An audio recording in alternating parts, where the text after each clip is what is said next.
আসসালামু আলাইকুম, সকলকে স্বাগতম নতুন এক ভিডিওতে। আজকে আমরা রয়েছি দ্য ডেইলি স্টারে ক্রাইম অ্যান্ড জাস্টিস সেকশনে। আজকের নিউজ পেপারটি খুবই গুরুত্বপূর্ণ, কেননা বিএনপির যে নেতা মির্জা ফখরুলের যে জামিনটা বাতিল করে দেওয়া হয়েছে, তাকে আরও কয়েকদিন হয়তোবা জেলখানে থাকতে হয়েছে। সেই সম্পর্কে আসলে ডেইলি স্টারে কিছু তার সম্পর্কে তুলে ধরা হয়েছে। তো আজকে সংবাদপত্রে তার সম্পর্কে কি বলা হয়েছে, তো নতুন এক সংবাদপত্র। তো সংবাদপত্রের মূল পর্বে যাওয়ার আগে সকলকে একটা অনুরোধ, যদি নতুন হয়ে থাকেন অবশ্যই আমাদের চ্যানেলটি সাবস্ক্রাইব করতে ভুলবেন না।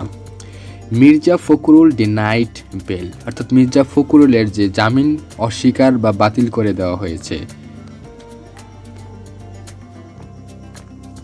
এরপরে বলা হয়েছে ঢাকার কোর্ট টুডে আজকে রিজেক্টেড দ্য বেল পিটিশন। জামিনের আবেদন বাতিল করেছে BNP secretary general Mirza Fakhrul Islam Alamgir. বিএনপির secretary general mister Fakhrul Islam আলমগীরের আবেদন বাতিল করে দেওয়া হয়েছে in a case filed over the vandalism of the chief justice residence.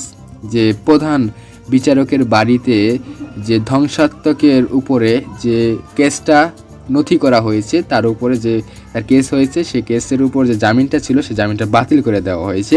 During the BNP police class on October 28, অক্টোবরের 28 তারিখে বিএনপির সাথে এবং পুলিশের যে দ্বন্দ্ব হয় বা সংঘাত হয়, সে সংঘাতের সময় acting judgement of Dhaka metropolitan session জাজেস কোর্ট, যে আদালতের ঢাকা মেট্রোপলিটন সেশনের যে ভারপ্রাপ্ত বিচারক ফয়সাল আতিক বিন কোয়ার্টার কাদের রিজেক্টেড প্রত্যাখ্যান করলো দ্য পিটিশন আবেদন আফটার হিয়ারিং, শ্রবণ করার পর from the prosecution and the defence prosecution শোনার পর তিনি এটা প্রত্যাখ্যান করেন।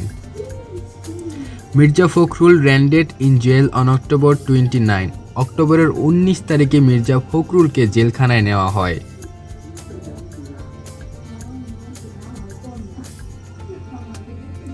দ্য ডিফেন্স লয়ার সেড, যে প্রতিরক্ষামন্ত্রী বলেন Fakhrul is now 81 years old, তিনি 81 বছর বয়সী এখন, and he suffering from various ailments, তিনি বিভিন্ন রোগে এখন ভুগছেন, ইনক্লুডিং কার্ডিয়াক ডিজিজ অ্যান্ড এবং he was not present during the vandalism, যখন প্রধান বিচারপতির বাসভবনে যখন অগ্নিকাণ্ড হয় বা যখন সংঘাত হয় তখন তিনি সেখানে উপস্থিত ছিলেন না। The prosecution did not mention, prosecution ইঙ্গিত করা হয়নি হিজ ইনভলভমেন্ট স্পেসিফিক্যালি, বিশেষভাবে তার অন্তর্ভুক্তিতে। সো তাই his bail petition should be granted, তাই তার জামিনের আবেদন মঞ্জুর হওয়া উচিত। দ্য লয়ার সেড, লয়ার এই কথাটি জানান।